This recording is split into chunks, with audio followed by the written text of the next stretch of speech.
So the Bucks may have made the biggest move of the Eastern Conference at the deadline. We're going to have to see how Marc Gasol and Tobias Harris fit in with their teams. But getting Nikola Mirotic, and for what they got him for, is something, because he can step in and fit in with what Milwaukee is doing, which is a whole lot of Giannis setting screens and cutting to the basket and getting post-ups. And then, of course, the pick and rolls, the transition plays, and all that, with shooting around him. And of course, Mirotic is an awesome shooter who can do a little bit more than just that. The first question I have is if Mirotic is going to start or not. I have to assume he's not, because I figure you just don't want to shake up what the Bucks have going on. The fit and the chemistry that this team has right now is really damn impressive. I mean, Brook Lopez has completely bought into standing in the corner, popping at the top of the key, having those transition plays where he just stops right at the three-point line instead of going all the way to the rim to give Giannis more room for that. Eric Bledsoe, I think, has been re-energized, and I think a big reason of why he's playing more defense is because his offense is just going a lot better, and I feel like he's the kind of guy where if everything around him is going well, then he'll play better.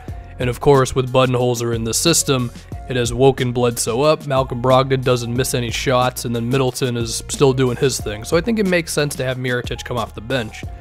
But when Mirotic does enter the game, I think the beauty of the way this team is set up is that they have a lot of guys who can play multiple positions, right? I think Mirotic can play the 3 or the 4. Giannis can play any position, whether it's point guard, center, the wing spot that he plays right now.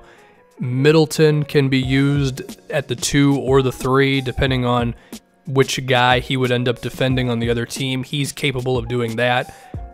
Bledsoe and Brogdon, I think, can play point guard. I mean, sure, Brogdon doesn't have Bledsoe's, burst off the dribble, but I assume if Brogdon's in the game, he's usually playing off of Giannis or whoever, so there's a lot of versatility you have here, and I don't know what the best lineup is really going to be with Mirotic in the game. I mean, of course, it's with Giannis in there, so whether that's Giannis playing the center position, and then it's Middleton, and then the other 3 spots are basically those 3 other guys, or if we're going to see some of, Mirotic and then Brook Lopez, which gives the Bucks perhaps even more spacing than they've already been working with this season, which is already an insane amount, to where I really don't know how you defend this team at that point. I mean, I heard someone not long ago either say or tweet that this Bucks team is like the Dwight Howard Magic on steroids, and in a way that is true, because Giannis's offensive value is way higher than Dwight's ever was. I mean, granted, it was a different era where big men on offense had a little bit more influence on the game, and Dwight being an incredible rebounder made a difference there too, but Dwight wasn't bringing the ball up floor and all that, and I think the other guys on this team are better than the other guys of that Magic team. I mean, I think Middleton is better than Turkoglu. I think Mirotic, granted he's not going to start, I would think, but I think he's better than, I guess if the equivalent could be Rashard Lewis. And then from there, it's Bledsoe, Jameer Nelson, that's kind of neck and neck, I guess, for that one particular season of Nelson's career. Whatever it may be, but this Bucks team is really something. And if I'm looking at the ways that the other teams in the East are going to defend this Bucks team, I mean, I think it's going to require a lot of switching, because I really don't know what else you're supposed to do. I mean, if Giannis is in a pick and roll with Brook Lopez or Nikola Mirotic, and those guys want to pop, I mean, what do? Your best bet is to go under the screen on Giannis, but the thing with that is he's so devastating physically that just giving him one dribble towards the basket could be enough to where you're just dead at that point. It doesn't matter if you went under the screen and played the pick and roll perfectly. He might just get through you, spin through you. I mean, it takes 2 steps for the guy to get from the 3-point line to the rim. So you're going to have to put a big body on him, and even then, it still might not be enough. I mean, I'm sure the Celtics want to hope that they can put Al Horford on the guy, but that is a pretty drastic difference from an athleticism standpoint. And I know Horford's smart and strong and all that, but even then, I'm like, can he really handle that? I don't know. Especially because now Budenholzer uses Giannis in so many more creative ways, to where even if you do manage to slow down him getting screens from Lopez and Mirotic, they'll just use him in some other way, right?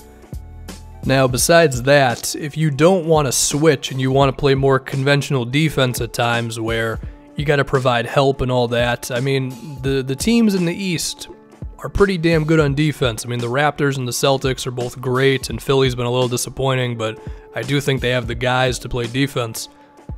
You're going to have to be razor sharp on all those things, because there's just so many damn shooters on this Bucks team now. I mean, if you're a second late on any of these dudes, then that's a good shot for them. Now, I guess the one guy you could be a little more content with leaving open is probably Bledsoe, because his three-pointer's at 31% this year, but even then, I would think that Coach Bud will put him into positions where, like, if he is spotting up, it'll be in the corner to make it the easiest three-pointer possible, but yeah, I guess that is the one guy. I mean, you can dare Giannis to shoot threes, but you give that guy a head of steam towards the rim and it's over. So, as a Celtics fan, I am pretty afraid of this team, and now Mirotic just adds a little extra nugget onto all this. And we have to realize, between Middleton, Bledsoe, and Mirotic, those are three guys who can do more than just spot up.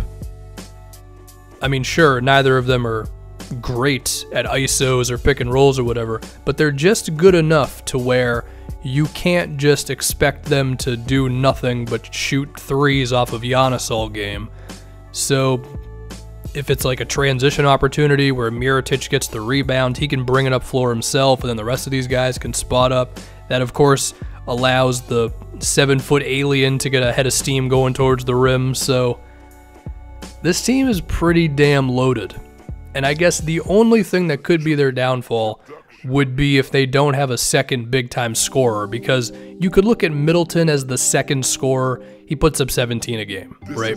But the thing is, you look at the other teams in the Eastern Conference, I don't know if anybody has that second big-time scorer besides Philly, and I still think there's going to be some spacing problems with that team. And you could argue, for as talented as their starting five is, the fit is still a little awkward, because everybody's going to want the ball, everybody's going to want to shoot, whereas on this Bucks team, everyone's bought in. Everyone knows the game plan. It's Giannis, do your thing, we'll play off of you, and we'll pick our spots accordingly. So this could just be the ultimate combination of amazing player, a bunch of guys who fit, a whole lot of shooting, and now they got one more guy who can fit into that with Mirotic. And I should also mention, I mean, the Bucks are the best defensive team in the league. A lot of that because of Giannis just, again, being a freak show. And this is where you're at. I think the keys to beating the Bucks is you have to manage to slow down Giannis at least a little bit. Number two is you have to go nuts from three, because the Bucks do lead the league in three-point attempts allowed. And besides that, you're going to need some real shot making. And I think the Celtics' best bet of that happening is Gordon Hayward just figuring it out. So, yeah, there's the Bucks for you. This team's really good. And I will say now, if I had to pick a team to make the finals in the East, it's probably these guys.